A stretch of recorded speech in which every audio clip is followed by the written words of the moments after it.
मेरा नाम है आशीष कुमार संघ। जैसा कि बोर्ड पे लिखा है समतल रेखा में सरल रेखा में गति। तो आज हम ये देखेंगे कि सरल रेखा में गति कौन कौन से फैक्टर जैसे कि दूरी, चाल, विस्थापन, वेग, त्वरण, त्वरण के प्रकार और बल और गति की समीकरण क्या होती है। नेक्स्ट वीडियो में उन्हें प्रूफ भी करेंगे। जैसा कि सबसे पहला वर्ड लिखा हुआ है दूरी।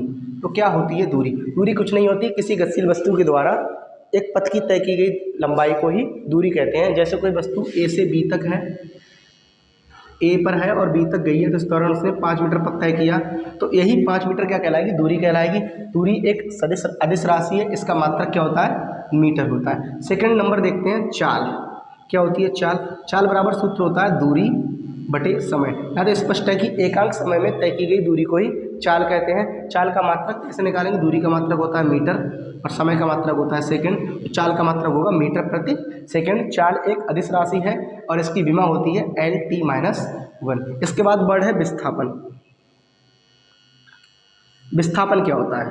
विस्थापन भी एक प्रकार की दूरी ही है, लेकिन विस्थापन सदिश राशि है। विस्थापन दो बिंदुओं के बीच अंतिम और प्रारंभिक स्थिति के बीच का अंतर ही विस्थापन होता है। कैसे देखते हैं? तो सबसे पहले समझते हैं, कोई वस्तु ए पर थी, ए से बी पर गई, बी से फिर सी पर आई और सी से फिर डी पर आई और डी से फिर ए पर पहुंच गई। इस दौरान उसने 5 मीटर, 4 मीटर, 5 मीटर और 4 मीटर की दूरी तय की। तो अब दूरी कितनी तय की? तो यहाँ से हम समझते हैं कि दूरी क्या होता है।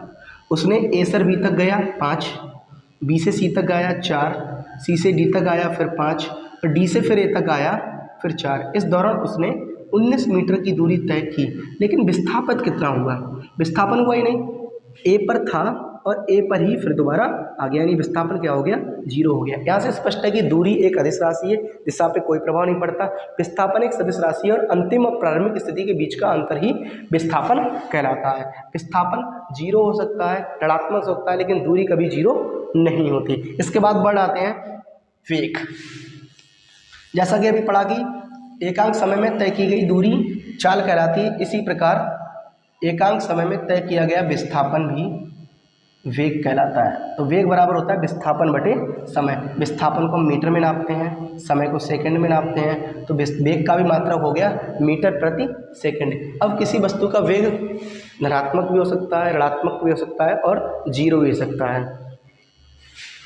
अगले वर्ड पे आते हैं, जो नेक्स्ट वर्ड है हमारा त्वरण। त्वरण का फार्मूला होता है वेग में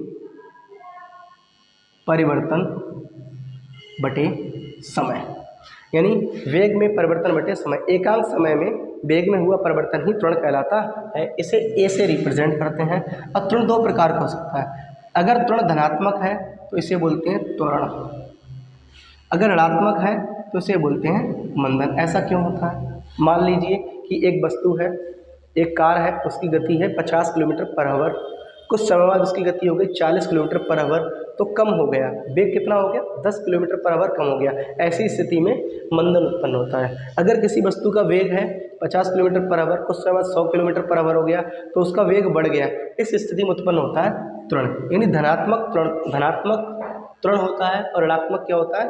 मंदन होता है। हम कह सकते हैं कि ऋणात्मक त्वरण को मंदन कहते हैं। अच्छा, इसका मात्रक क्या होगा? वेग का मात्रक होता है मीटर प्रति सेकंड, समय का मात्रक क्या होता है? सेकंड। तो यहाँ से त्वरण का मात्रक हो गया मीटर प्रति सेकंड स्क्वायर। विमा होती है LT-2। अगला वर्ड हमारा लिखा है बल। बहुत अच्छे से समझेंगे बल क्या होता है।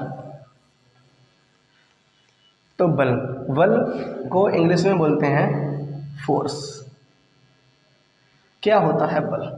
बल किसी वस्तु पर लगाया गया वह धक्का या खिंचाव होता है जो इसकी स्थिति में परिवर्तन करता है या परिवर्तन करने का विरोध करता है। जैसे हमने इस मार्कर को लिया और टेबल पर रखा और फिर टेबल से उठा के दूसरी जगह पर रख दिया, इस स्थिति में हमने बल लगाया और इसकी स्थिति को परिवर्तित कर दिया। लेकिन यही अगर बल हम किसी दीवार पर लगाएं तो वो अपनी स्थिति से नहीं हटी है, लेकिन हमने फोर्स लगाया है। यानी हम कह सकते हैं बल वह धक्का या खिंचाव होता है जो किसी दूसरी वस्तु की स्थिति में परिवर्तन करता है या परिवर्तन करने का विरोध करता है। सिंपली अगर फार्मूला देखें तो बल बराबर होता है द्रव्यमान गुणा त्वरण।